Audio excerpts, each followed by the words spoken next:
Bolt up, Charger fans.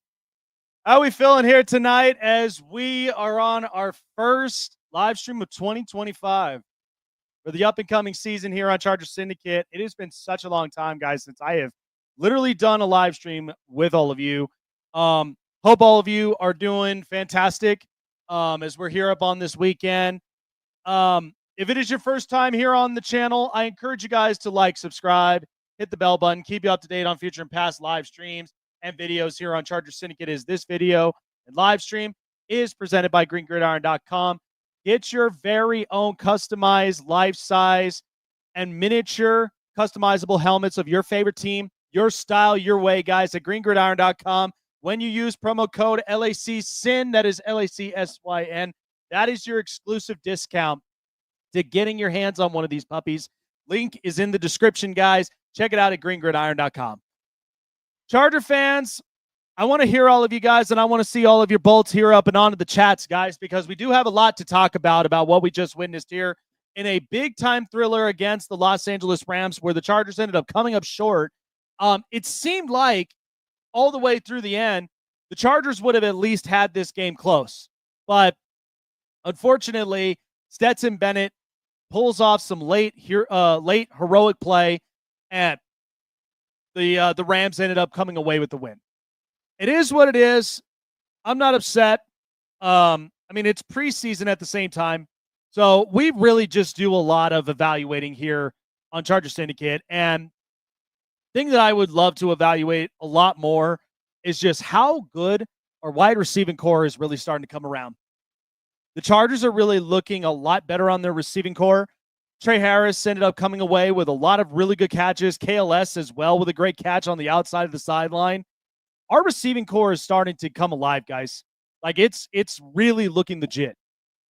Even though with the Chargers scoring 22 points in this game, there was a lot of takeaways that we're about to kind of dissect and really get an understanding what the Chargers really need to do. But I do think that there are a couple things that really do need to happen as far as with roster cuts, and so on and so forth. So, but can't be mad.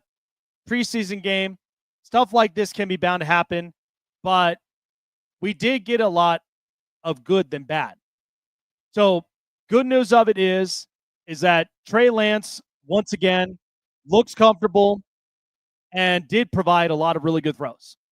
So, the Chargers now really have to figure out what they need to do with just the secondary play, because there were a couple times in the secondary, which was kind of driving me crazy, where some of these short passes and even in the midfield passes, a lot of these routes were starting to get open. So they really have to fix that up. But I really did think, though, some of our red zone defense looked pretty good. There was a few times that I ended up seeing from the 4-3 defense to where Jesse Minter ended up going to a 4-2-5, and they couldn't even convert. They shut it down, and they went into turnover on downs. So a lot of those schemes that Jesse Minter's been instilling has really worked out well.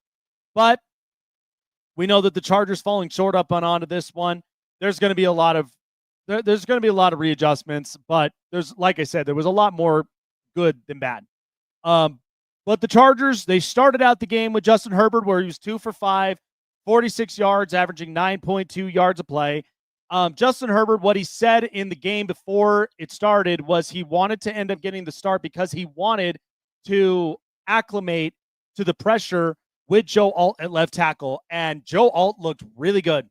Like, Joe Alt is back at his natural position at left tackle in providing a lot of protection for their franchise quarterback.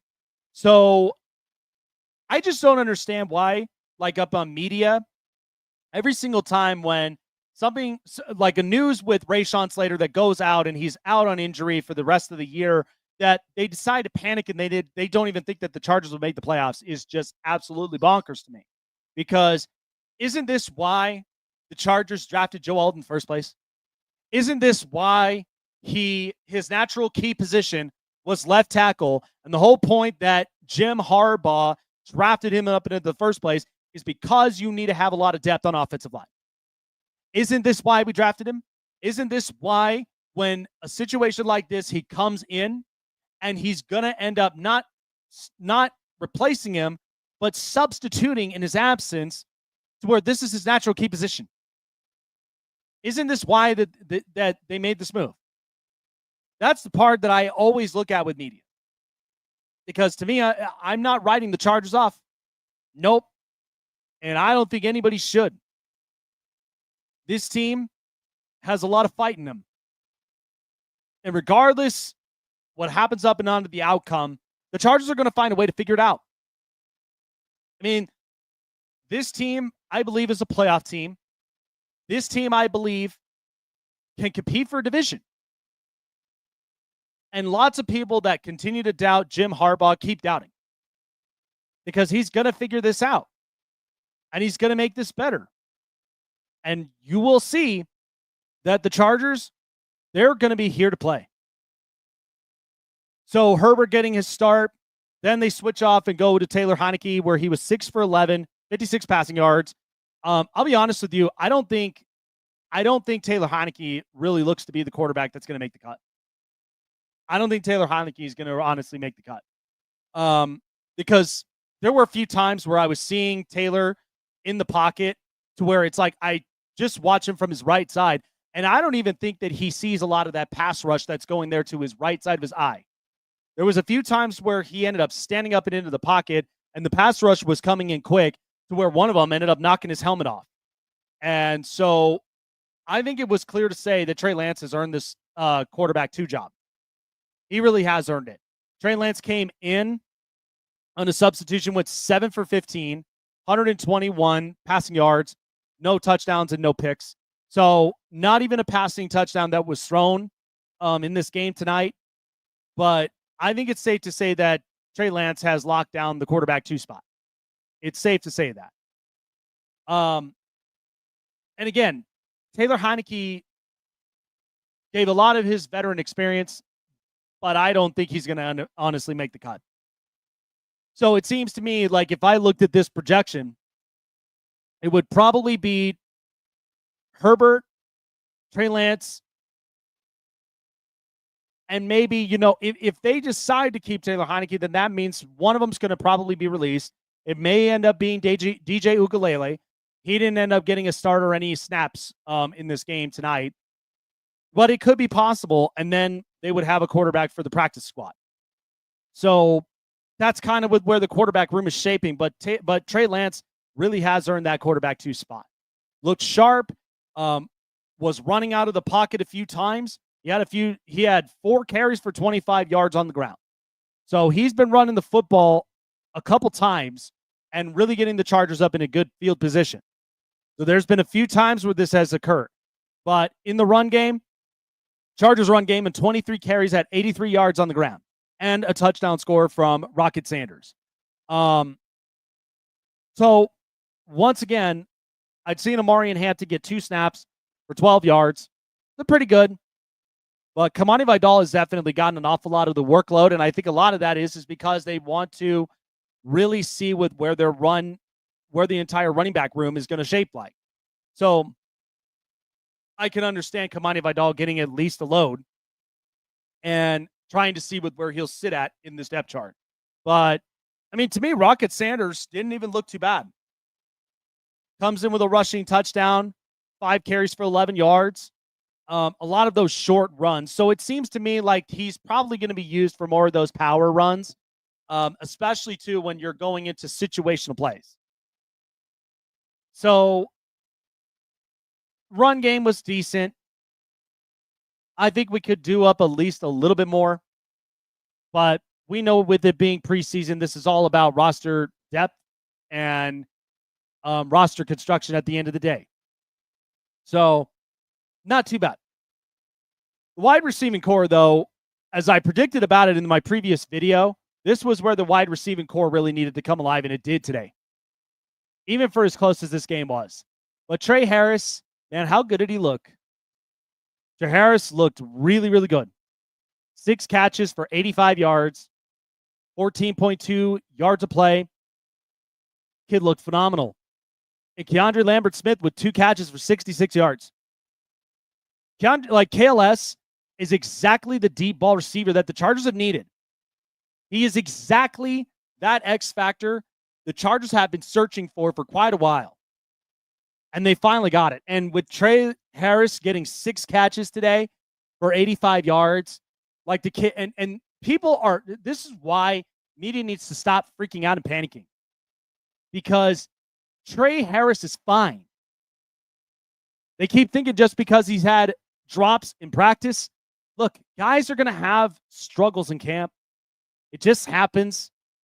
But I'd rather them get it out of camp now than you come into the season and then all of a sudden, now you're being poised as a liability now because you can't seem to catch the ball. You can't seem to move the offense downfield.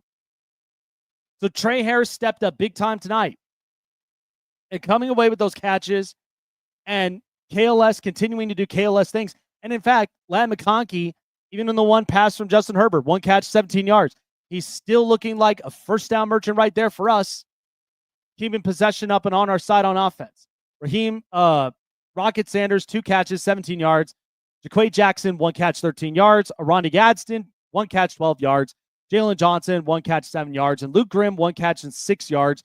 And then Luke Grimm, also on our special teams, goes all the way for a touchdown. 66-yarder return. There's some guys fighting for those spots. And they're fighting for all over special teams, offense, you name it. They're fighting for those positions.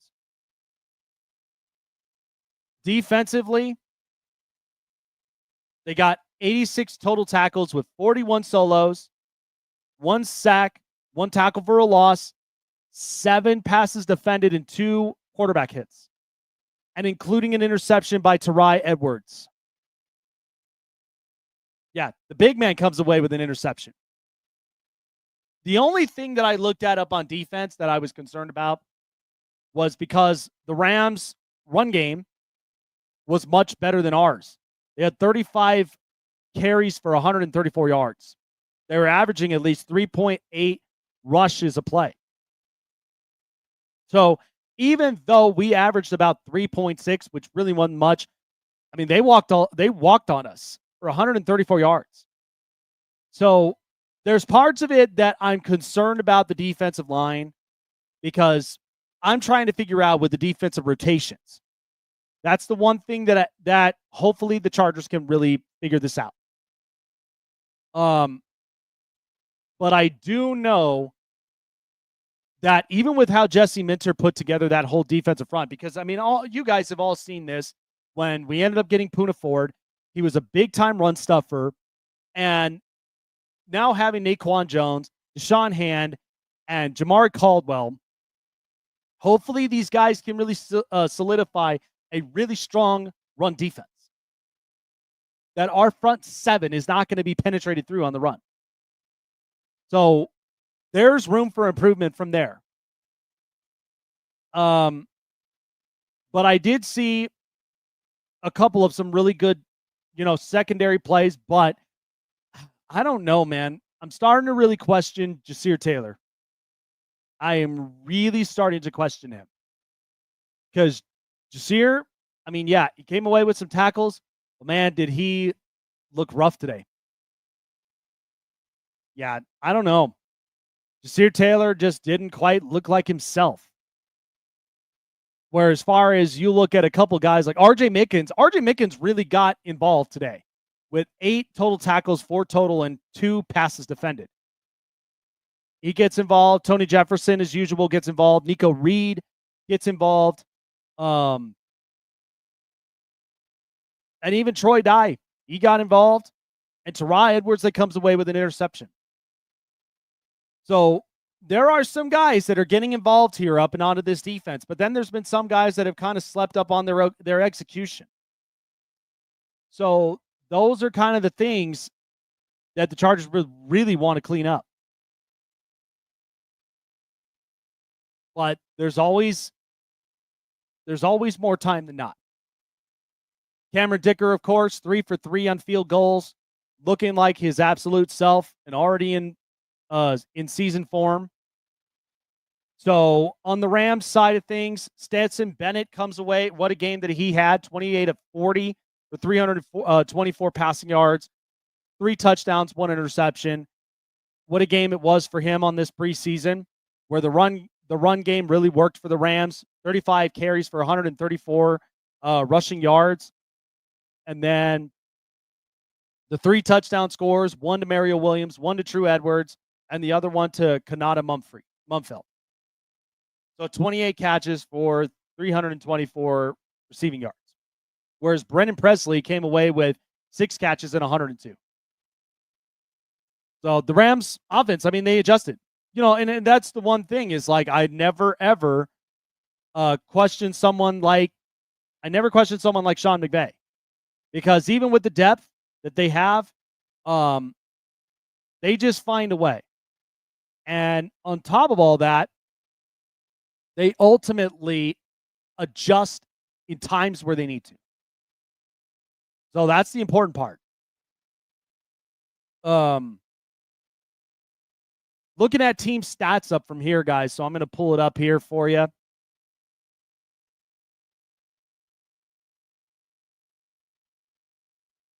Here we go. So team stats as we're looking at here after tonight's game. I mean, the Chargers really were moving the ball at least decent and well. 16 first downs over 26. Now, the Rams, of course, they ended up getting a lot of their possession on their side more than we did. They had 76 over 56 total plays, 458 total yards over 291. Not a whole lot of pivot from there. So, and time of possession was 35-57 over 24-03. So the Chargers really got outmatched with time of possession.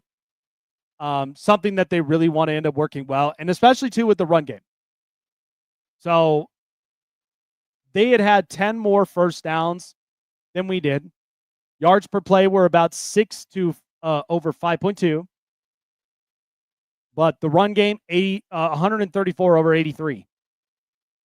And red zone attempts, they were 2 for 4. We were 1 for 4.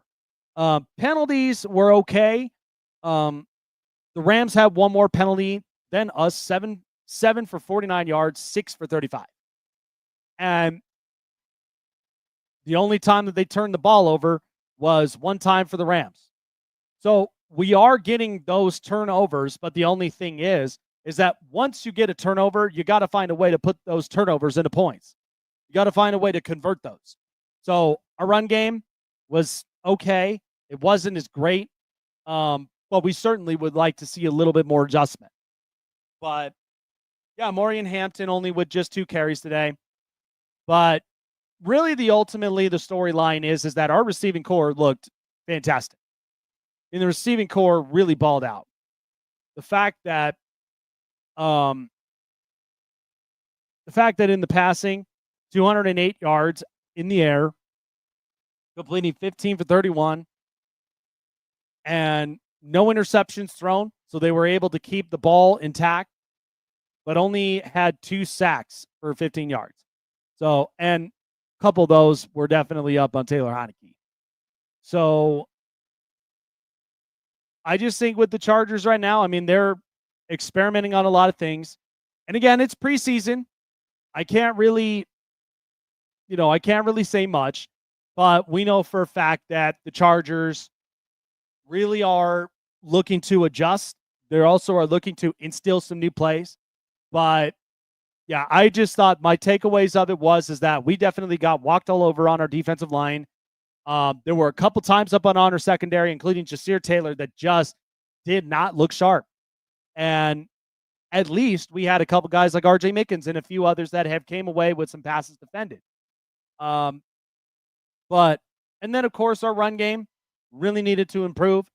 We really got to end up instilling a little bit more of a couple more run plays and really start to bust through on some of these defensive lines. So, because in order to keep possession up and on our side, that's what needs to happen. But Trey Lance picked up where he left off at, still continuing to look sharp, not turning the ball over, and is really earning that quarterback 2 spot. Because Taylor Heinicke just looked rough. We hadn't gotten a chance to see DJ Ugalele, but Trey Lance is more than deserving of that quarterback 2 spot. I mean, it was clear. And especially with some of the throws that he had. I mean, Trey Harris's throw, that throw was sick. And the fact that Trey Harris was able to haul it in the way that he did was just amazing. And with 6 catches coming away up and into that game, like Trey Harris is going to be fine, guys. Like everything that media is trying to feed into for the Chargers and all the rest of it, I don't even care for that narrative at all because we know what we got as a draft pick. I mean, of course, it becomes overwhelming when you got a longtime veteran in the building with Keenan Allen, but that should not ever distract you from what your potentiality is that you could do for us on this roster right now. And that's what Trey Harris is proving. So he came away with it tonight with 6 really good catches, and he really showed why he's showing an importance to this offense. And Keandre Lambert-Smith. I mean, you're going to hear an awful lot of these 2 guys every time. These 2 guys are going to be so pivotal for the Chargers this upcoming season. I'm excited for all of it. Because now we finally have a deep threat. We finally have another really good playmaker that can take the load away from Ladd McConkey and keep him available. And then on top of it, having a veteran receiver like Keenan Allen who understands and knows this offense and knows Justin Herbert and where he's going to throw, how he's going to approach and keeping the ball on their side of the field and be able to produce 25-plus points a game. Because that has been the question mark. But I believe that this Chargers offense and this roster is going to be able to do it. They're capable of scoring 25-plus points a game. No doubt. So, defensively, a couple guys on secondaries really showed themselves up well. I felt like our linebacking play was decent, but it's that defensive front, and it's that whole entire rotation there. Because, like I said, not having Poona Ford there like we did and having to trust on guys like Deshaun Hand, Naquan Jones, and then having rookie Jamari Caldwell. To be honest with you, Caldwell's been playing out real good next to his other former teammate, Derek Harmon. Last time I checked, Derek Harmon was definitely struggling with Pittsburgh so far. But it is preseason, and the Chargers only got one more preseason game until we kick off the 2025 NFL season. And we got to go on the road into international territory to play the Chiefs against in Brazil. So it's just a lot of expectations for the Chargers this year. But these are real expectations. And everybody knows that Jim Harbaugh, when he comes into a second season, into his first coaching season, knows that this is the year to jump. Because by the time you get into the third year, all those excuses should be off the table. All of them. So that's where the Chargers really got to pivot. And they really got to make a massive step. So I trust this team. And with looking at how our offensive weapons have looked thus far, guys, in the preseason games, how do you guys all feel about the offensive weapons? Seriously, because these weapons are so legit. Like Trey Harris, Keandre Lambert-Smith, seeing Keenan Allen back in a Charger uniform, Ladd McConkey doing Ladd McConkey things, and all that's really there that's left is just seeing with what happens with Quinn Johnston. We know Quinn ended up exiting the game due to a hit, and we'll find out more news on what his status will be and what's going to be now the next step. Because, I was like texting a buddy of mine that was he's a Rams fan, and we were talking about. I went around and I looked at the television. I'm like, dude, this is a cheap shot. This is a cheap shot right to the jaw. And sure, it definitely knocked him out. But hopefully, we can get some news back on what the status of his health will be. I'm not in an all-out big concern, but hopefully he will be okay.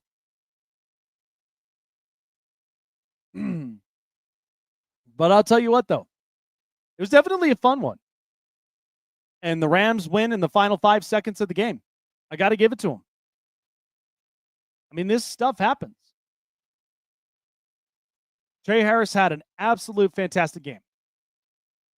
And I would love to see more and love to just preview and just see how good this offense is really going to be in 2025.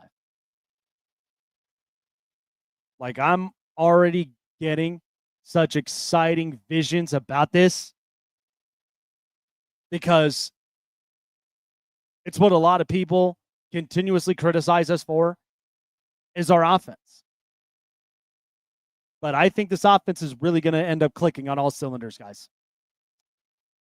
If you guys are just tuning in right now, send your bolts in the chat, guys, to let me know you guys are here. Guys, we are at 726 subscribers, guys. It would really mean a lot to me to getting this channel up and into 1,000 subscribers, guys. I know it's been quite a while, and I've been taking a little bit of a hiatus. Bolt Lightning, Bolt up, man. What's going on?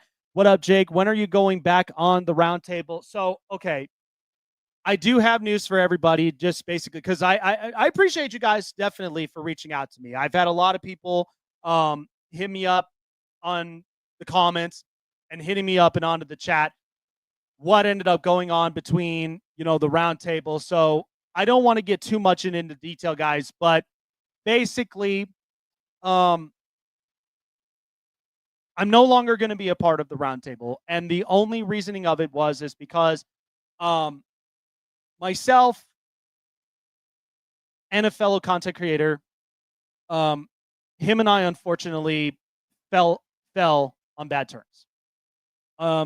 But there's no animosity. There's no hidden resentment. I can promise you guys that. It's just disappointing with the way that things went.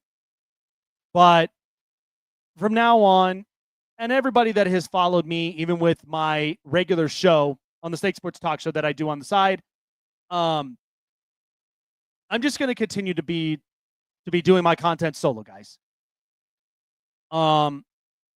It sucks, and it is what it is, but I appreciate everybody's love and support during that time.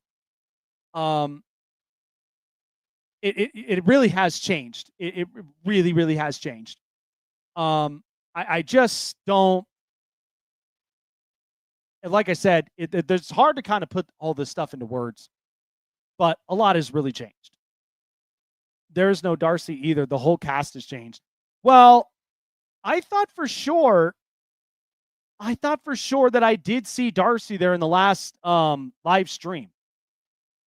Because I know he's probably still there. I don't know if something had changed. Probably didn't get a chance to check up on it. But I know I'd seen it on the last live stream. But overall, it really is disappointing. It sucks that we couldn't at least, bring the high voltage into a roundtable like that. And by the way, shout out to another one of our fellow Charger content creators for Bolt Bros.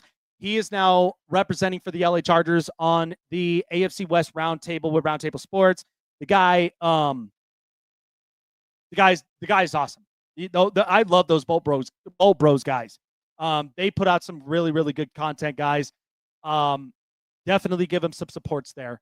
But I'm with you first at the roundtable. I appreciate that, man. I know you're one of the most loyal Charger fans and Charger guys up and in here, up and onto this chat, man. So I appreciate you, man. Bolt up. But like I said, man, it just is what it is. I wished it could have been. I just wish things could have been at least a little bit different. But you know what? I'm still here. I'm still grinding. I'm still, striving to producing out the content for all Charger fans around the nation and all around the world, because people need to know that we all exist. And you know what? I'm going to do everything in my power to really produce that. I know it definitely has been a bit of a hassle, but at the same time, it's not going to stop me from what I'm doing. So, but I appreciate every one of my day ones. Like, you guys have been the heart and soul of Charger Syndicate. You guys have always been there for me and through this process, guys. So I always love and appreciate every single one of you guys. Which, of course, life update. So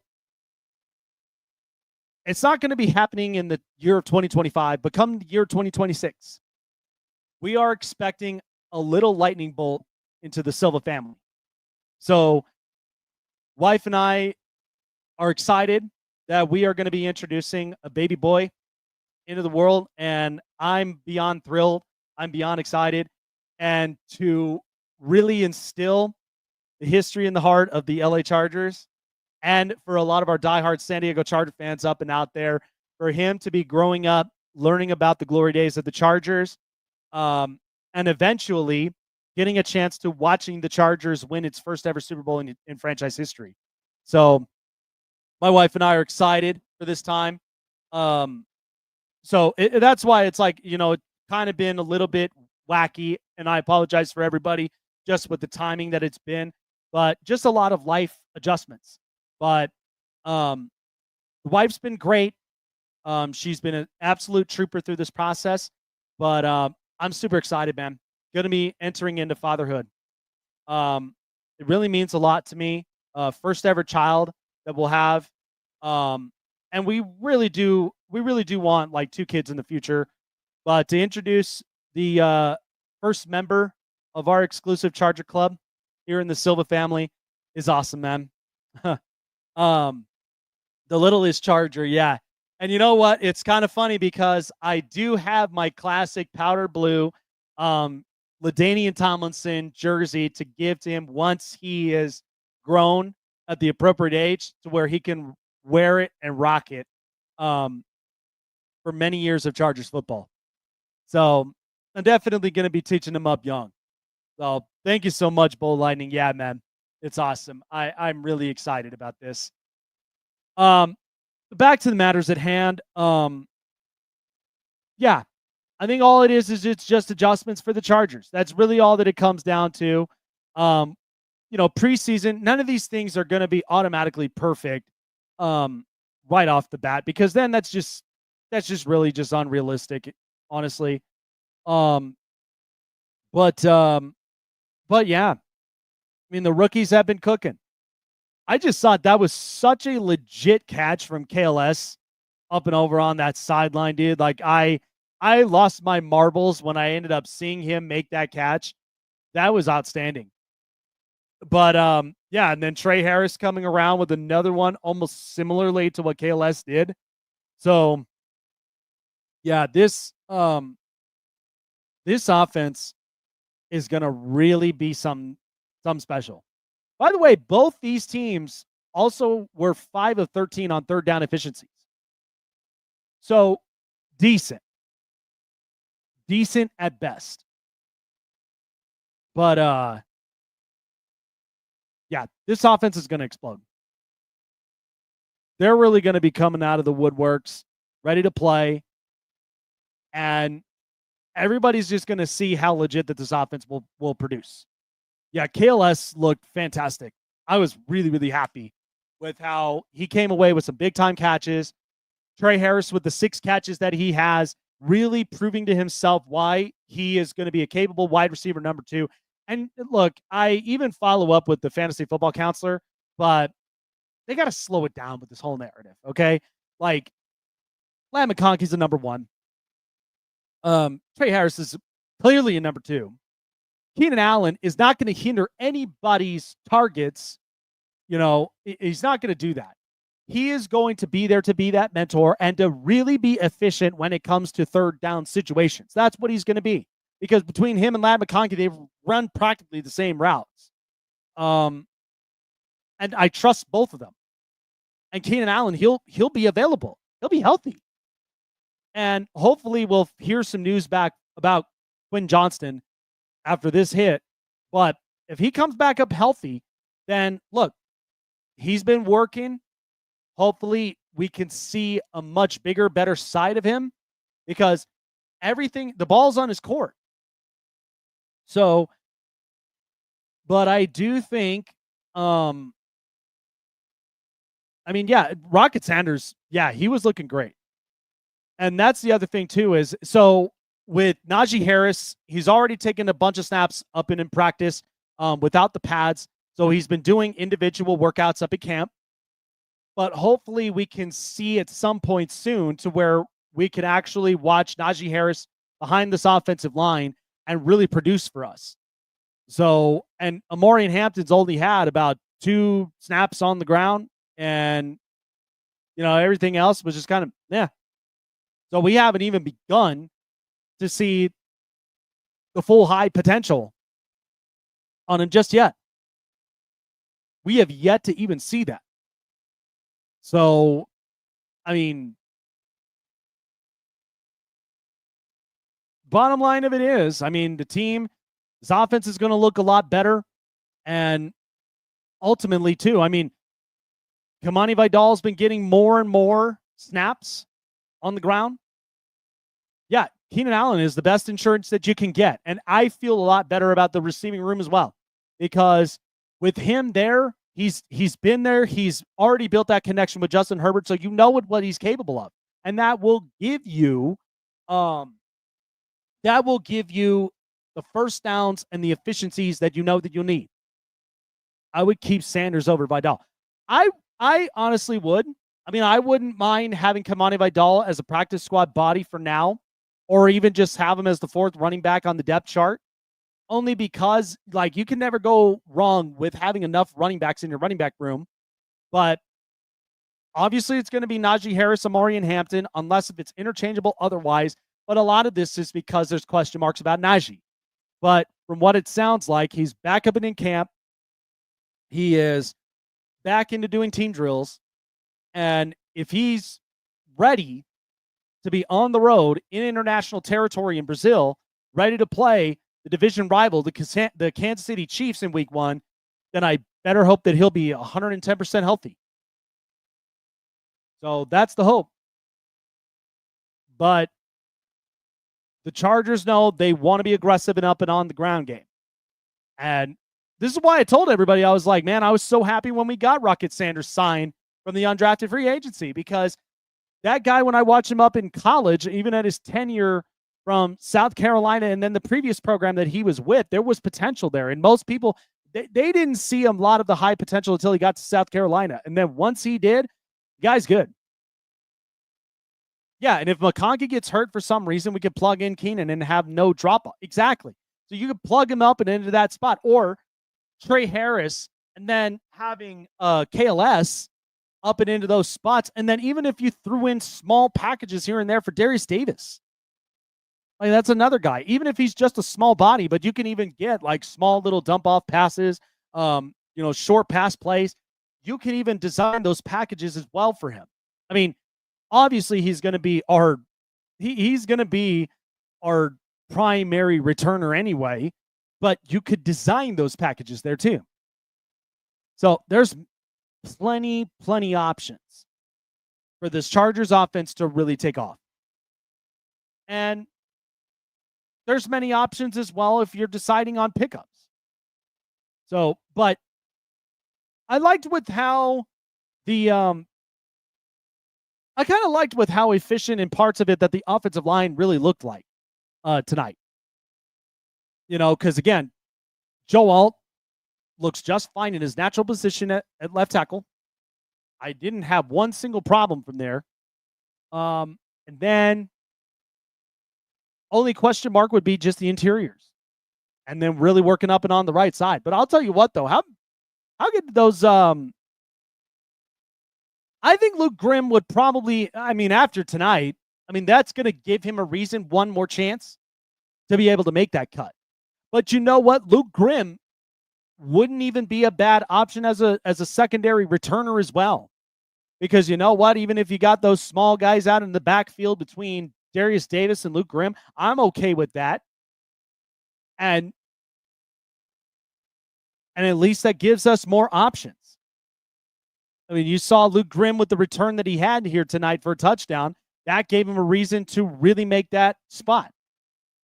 Yeah, our D line is starting to look stacked. It's starting to like our offensive line really is looking really, really good. And I mean, Branson Taylor, the kid that we got up in Pittsburgh, I mean, the guy is big. Like I watched this kid up on the television here earlier, and I can't even believe how massive this guy is. But a lot of those big guys and a lot of those and a lot of the guys that can obviously stuff and protect the pocket, that's what's going to be important for us. But yeah, I mean, our defensive line, that's the one thing is like just the rotation wise that I really would want to see more of because, I mean, it wasn't great with just the fact that the opponents ended up rushing for 135 yards. But I would like to see just the rotations themselves and really see the efficiency. So hopefully we can. Hopefully we'll be able to see that at some point. But I thought it was a decent night. I thought it was okay. But yeah, I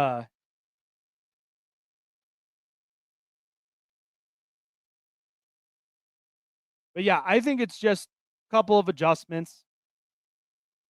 And with the last preseason game, hopefully then this will determine who makes the cut. And guys that will even sign up and into the practice squad, that will be emergency bodies. And guys that unfortunately, like, thanks for participating, but we got a season to start. That's always the hardest part, but I've been watching Taylor and Barnhart from USFL. Do we still have Ratledge on the team? Let me check because I want to say we do, but I also don't want to be wrong on this one.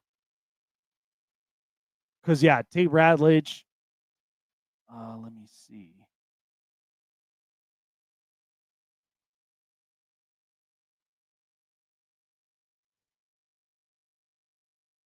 Yeah, Jordan Oladokin, I know he was gone. Let's see. Oh, yeah, David Sharp. David Sharp actually looked pretty decent here tonight as well. That was the new signee that we ended up getting previously with the Commanders. All right, let me see the roster here. I'm pretty sure that we still have him up and on the roster, but I'm not 110% sure.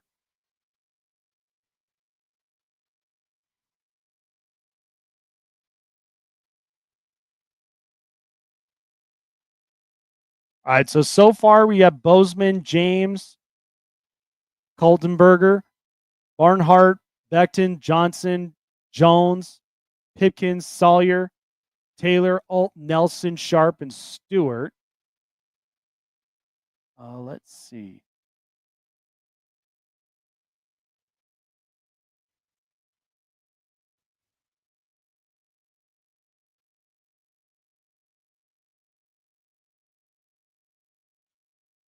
I'm going through. Give me 1 second, guys.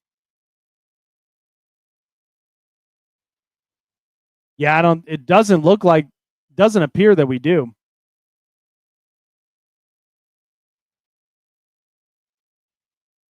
Oh yeah, bolt gang, or don't bolt, or don't bang. What's good? Bolt up, man. Appreciate you for coming on by. Barnhart needs to go. We're playing only our backup O-line. We had good protection so far this preseason. I'm feeling a little better. Well, that's the thing is because we wanted to attack a lot of our depth on the offensive line. And because, again, with having Joe Alden on left tackle and then moving Pipkins and such to the right side, my one biggest thing is who will be able to plug in into the interior spot. Because I think Branson Taylor is capable of it. I think Jamari Salyer capable of it, but we know he's got to show up for it. Trey Pipkins, I mean, he's played on the right side previously. I mean, we've seen him do it. And And then, yeah, even with like our newest guy, David Sharp, we have him. So this is why that you want to focus a lot solely on just the protection of your O-line and even with the depth, because the minute these guys get hurt, then that's where now we don't have any protection for our quarterback to distribute the ball, and we don't even have open lanes for our run game to become efficient and at least keeping the possession on the offensive side. So that's the part that I really do feel reassured by. Do you know what is up with Becton? I haven't seen anything that came up on Mekhi Becton, to be honest with you.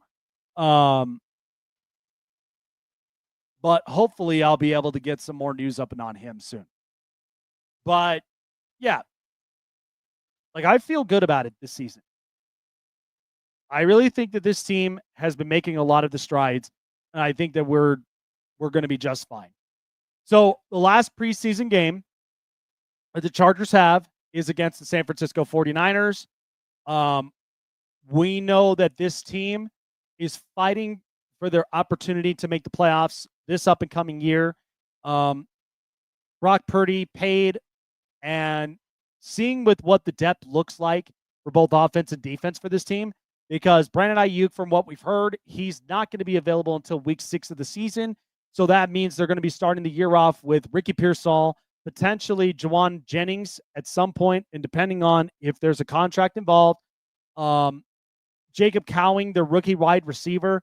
So it seems to me like they're going to be starting off with some receivers outside of George Kittle that is going to be needing to show out, and it's going to be important to them. Christian McCaffrey coming back up and on injury. We know that they lost Jordan Mason to free agency to the Minnesota Vikings. They lost an awful lot of defensive players, though. Dre Greenlaw and Talanoa Funga going to Denver, we know has been kind of a crushing blow. But yeah, this San Francisco team, to me personally, I mean, I just think there's going to be a point where they may look good, and then there may be a point where they just crash land down really hard. I mean, yeah. Well, and the whole point is because Brock Purdy, he's been to a Super Bowl, he's won playoff games, but nobody wants to admit that like he's part of a succession that Kyle Shanahan has, and which is why that I'm like that so-called easy schedule that they have may not look so easy for them. But I don't know.